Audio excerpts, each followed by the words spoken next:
Turbine guy here, and I'm hanging out with my 1954 Chris Craft. I've Check that thing out right there. had her in storage for a couple of years, Look at that all done. getting ready to fire it back up.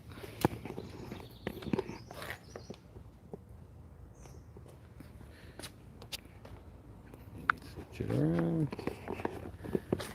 You know, it's a 17-foot Sportsman's Deluxe, it's called. And I really did a lot of work. Woodwork on top, woodwork on the bottom. Had to do a project over on the other side there a couple of years ago. And of course, engine's rebuilt a few years ago and ready to go. So what I had to do to get her ready, attach this guy right here. You can see I'm gonna have to hook up this water hose. I drained them. Hey. Come on.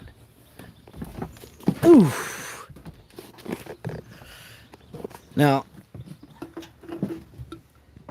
I checked the oil. Oil's pretty clean. So I'm just gonna fire it up for now and run it a little bit before I do anything. And if you want to look here, there we go. Take a look down here. I've actually got two 6-volt batteries. This is a 6-volt system.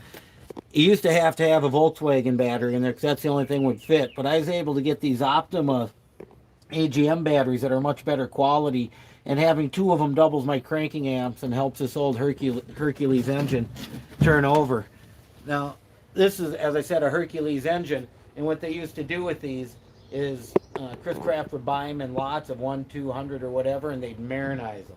What does that mean is, of course, the engine's kind of switched around backwards because they've got a little transmission on back with the propeller coming out instead of pulling your power off of here.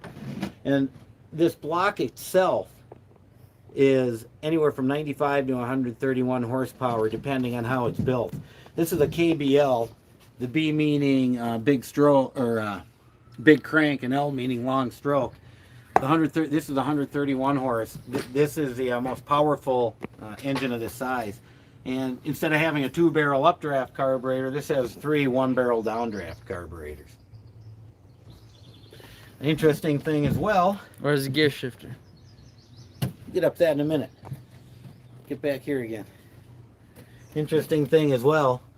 You know, of course, there's points in there, but here's your water pump. Pulls it straight out of the lake and runs it actually through an oil cooler. So the oil gets cooled as this thing's running. There's no thermostat, so it's all a matter of lake temperature on how cold it or on how warm the engine runs. Now, something to remember is these engines don't have oil filters, so what you end up doing is changing the oil every 20 hours or less, depending on how dirty it gets. The reason is they run so cold that they can entrain water out of the combustion products onto the cylinder walls and fill the oil with water. So you want to be on top of that. I've had the charger going for a couple of hours. Batteries seem to have enough to go. And actually, give me that quickly. We get over to here, we can see the fuel pump, and I had taken this apart and dumped the dirt and stuff out of it. But here's the interesting thing for this guy. Real interesting. It's got a lever on the fuel pump. Right now, I don't know if you can hear. It's filling the carburetors with fuel. So right there, it's full. All the carburetors are full of fuel, and it's ready to go. You have no watchers. Okay. Okay, now up here, of course, we got to push the starter, turn the key on, start it, and this is actually the throttle, and this would be the gear shift, forward, reverse, pretty simple. Why don't you step back, and we'll give this thing a shot. Now, I'm not going to run it very long. Just going to run it for a few seconds to make sure it's running good. If I know it's running good, then I'm comfortable bringing it to the landing.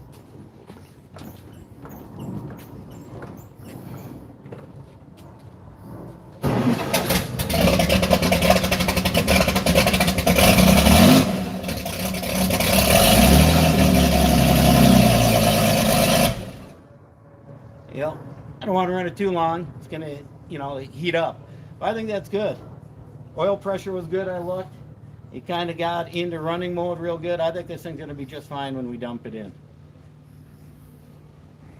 It's a wrap. Yeah. Oh, boy.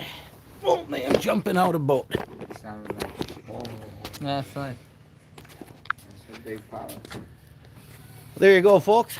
That's one of my Yeah. 2 Chris Crafts. Fired up after 2 years of storage, just like it wants to go. So that's what we're going to do is go finish getting the dock ready. We're going to fire it up. Turbine Guy, signing off.